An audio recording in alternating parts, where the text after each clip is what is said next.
تو میرے نزدیک ایک صورت یہ ہے، آج میں تھوڑا سا اضافہ کر رہا ہوں، جو کل میں نے یہ سائیکل کا تذکرہ کیا تھا، تو ہمارے اس دنیا میں ایک سائیکل اور بھی چلتا ہے۔ جن حضرات کو جغرافیہ جو پڑھا ہوگا کہیں 9ویں 10ویں میں،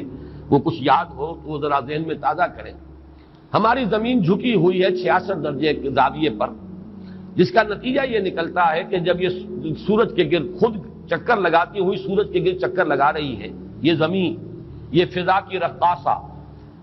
کے مانند ہے، یہ زمین، یہ فضا کی رقاصہ آدم نو کے انتظار میں ہے۔ احمد ندیم قاسمی نے کبھی کوئی غزل کہی تھی، شعر بڑا پیارا ہے یہ زمین، یہ فضا کی رقاصہ آدم نو کے انتظار میں ہے۔ کوئی نیا آدم آئے،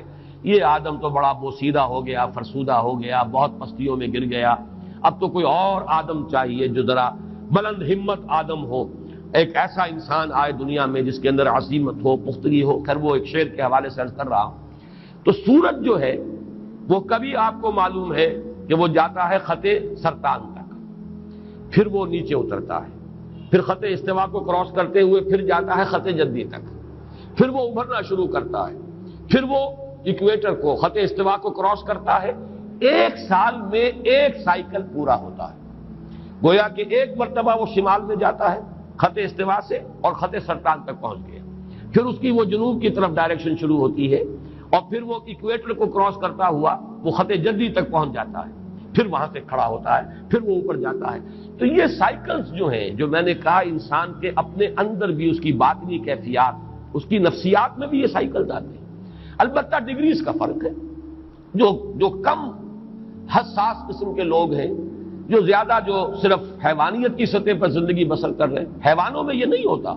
لیکن یہ کہ انسانوں میں جو حیوانیت کے قریب ہوں گے بے حس قسم کے لوگ، ان میں یہ جو اپ اینڈ ڈاؤن ہے یہ بہت کم ہوگا، نہ ہونے کے برابر۔ جو زیادہ حساس ہے ان میں اس کا ایمپلیٹیوڈ جو ہے بڑھ جائے گا، اونچائی بھی اور نیچائی بھی، لیکن ایک حد تک رہے تو انسان نارمل ہے۔ اس کے لیے حقیقت یہ تشبیہ ذہن میں آئی تھی کہ سورج اگر خط سرطان سے اوپر چلا جائے اور اگر وہاں سے بھی ورٹیکل جو شعاعیں ہیں وہ پڑنے لگے قطب شمالی کی طرف، تو سمجھ لیجئے کہ دنیا ختم ہو جائے گی۔ اتنا برف پگھلے گا کہ پورا گلوب جو ہے فلڈ ہو جائے گا، پانی سے فلڈڈ ہوگا پورا۔ اسی طریقے سے اگر نیچے اتر جائے خط جدی سے ہو تو وہی تباہی پھر آ جائے گی، اس لیے کہ وہ جو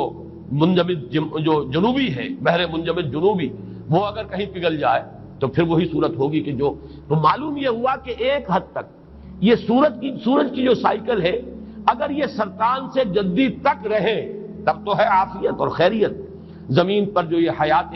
دنیاوی ہے، حیات زمینی، اس کا سلسلہ قائم رہ سکتا ہے۔ یہ کہیں بڑھ جائے تو پھر ختم ہو جائے گا سارا۔ یہی معاملہ ہے کہ یہ اپ اینڈ ڈاؤن موومنٹ جو ہے انسان کی باطنی کیفیات کی، ایک حد تک رہے تو یہ انسان نارمل ہے، ایک حد سے بڑھ جائے تو اسی کو ہم کہتے ہیں کہ اب یہ توازن ذہنی قائم نہیں رہا۔ اسی کو جیسا میں نے کل عرض کیا تھا مینیک اور ڈپریسو سائیکوسس کہا جاتا ہے۔ کبھی ایکسائٹیشن ہے، پھر اس میں ایک طرح سے فوکس ہو جاتا ہے کسی بات کا، آدمی کو دھن سوار ہو جاتی ہے، بس اسی میں وہ لگ جاتا ہے، اور پوری قوتیں، حرکت، محنت، بھاگ دوڑ، معلوم ہوتا ہے جیسے کہ اس کے جسم میں کبھی کوئی عارضہ تھا ہی نہیں۔ جب ڈپریشن میں آتا ہے تو معلوم ہوتا ہے جان ہی نہیں ہے، اس کے اندر ہمت ہی نہیں ہے، بیٹھا ہوا ہے، بلکہ اس ڈپریشن کی کیفیت کے اندر جو ہے سوسائڈ کی ٹینڈنسی ہوتی ہے بالعموم۔